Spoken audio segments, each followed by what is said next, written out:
Welcome to వార్త. నేను దేవా. నేషనల్ హైవే 44 పనులు జరుగుతున్న సమయంలో మాజీ ఎమ్మెల్యే సంపత్ బెదిరింపులకు పాల్పడుతున్నాడని అయితే మాత్రం ఎమ్మెల్యే విజయుడు ఆరోపిస్తున్నారు. ప్రస్తుతం మనతో పాటు ఎమ్మెల్యే విజయుడు ఉన్నారు. చెప్పండి సార్, మీ దగ్గర ఎటువంటి ఆధారాలతో అంటే ఇటువంటి ఆరోపణలు చేస్తున్నాడు, అంటే బెదిరింపులకు పాల్పడుతున్నాడని ఎలా చెప్తున్నారు? మా కాడ ఈ NH-44 పనులు జరుగుతున్నవి. ఈ సంబంధించింది ఈ భ్రమరమ్మ కంపెనీ వాళ్ళకి భయపడుస్తున్నాడు. దౌర్జన్యంగా మాకు 8 కోట్లు ఇస్తావా సస్తావా, పనులు ఆపేస్తావా అని మొన్న వరకు ఆపేసినాడు. ఇదేదో వాస్తవము.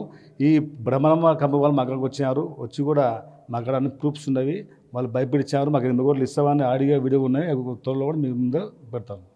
అంటే అసలు మామూలుగా మాజీ ఎమ్మెల్యే సంపత్ ఇప్పటి వరకు కాకుండా సడన్గా ఈ రోజే మీరు ప్రెస్ మీట్ పెట్టి చెప్పడానికి గల కారణం ఏంటి? ఇది పెద్దది. ఇట్లాంటివి 2 కోట్ల రూపాయలు, 1 కోటి రూపాయలు, 50 లక్షలు ఈ నడిగడ్డ ప్రాంతంలో ఎక్కువ నడుస్తున్నాయి. ఇవి ఇద్దరితో వాడితే బాగుండదని ఈరోజు మేము డైరెక్ట్ మీడియా ముందుకు వచ్చి మీకు తెలియడం నడుస్తుంది. అంటే మీడియా ముందు ఇప్పుడు ఆడియో కానీ వీడియో కానీ క్లిప్పింగ్లు ఉన్నాయంటున్నారు, ఈ ముందు పెట్టే ఉందంటారు? ఖచ్చితంగా పెడతాయి. ఇది ఫస్ట్ మాత్రమే. ఇదే కాదు, నడిగడ్డ ప్రాంతంలో అధికారులను అడ్డం పెట్టుకొని విచ్చలవిడిగా పర్సంటేజీలు, కమిషన్లు తీసుకుంటున్నాడు ఈ సంపత్ కుమార్. మరి చిన్న ఆఫీసర్ నుంచి పెద్ద ఆఫీసర్ వాళ్ళకి ట్రాన్స్ఫర్ చేస్తూ మళ్ళీ తిరిగి వాళ్ళని అదే ప్లేస్ కనుక డబ్బు డిమాండ్ చేస్తున్నాడు ఈ వసూలు రాజా సంపత్ కుమార్. అంటే కాంగ్రెస్ ప్రభుత్వం వచ్చి 2 ఏళ్ళు పూర్తయింది. అసలు తెలంగాణలో కాంగ్రెస్ ప్రభుత్వం అటువైపు ఎన్నికల మేనిఫెస్టోలో ఇచ్చినటువంటి హామీలు అయితేనేమి, 6 గ్యారెంటీలు అయితేనేమి సంపూర్ణంగా అమలవుతున్నాయి అంటారు. ఇప్పుడు నడిగడ్డ ప్రాంతమే కాదు, తెలంగాణ రాష్ట్రం ఎక్కడ అమలు కావట్లే. మన నడిగడ్డ ప్రాంతం ఒకటిదే అమలవుతుంది. అధికారులను పెట్టుకొని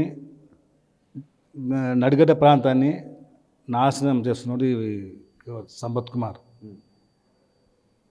అంటే రాబోయే రోజుల్లో ఎట్లా ఉండబోతుంది? ఇప్పుడు ఈ నడిగడ్డ ప్రాంతంలో ప్రజాపాలన నడతలేదు, ప్రజలను పీడించే పాలన నడుతుంది ఈ సంపత్ కుమార్ ఆధ్వర్యంలో. అంటే కాంగ్రెస్ సీఎం అయితేనేమి వాళ్ళ వైపు ఏమైనా ఉన్నాయంటారా సపోర్టింగ్ కానీ?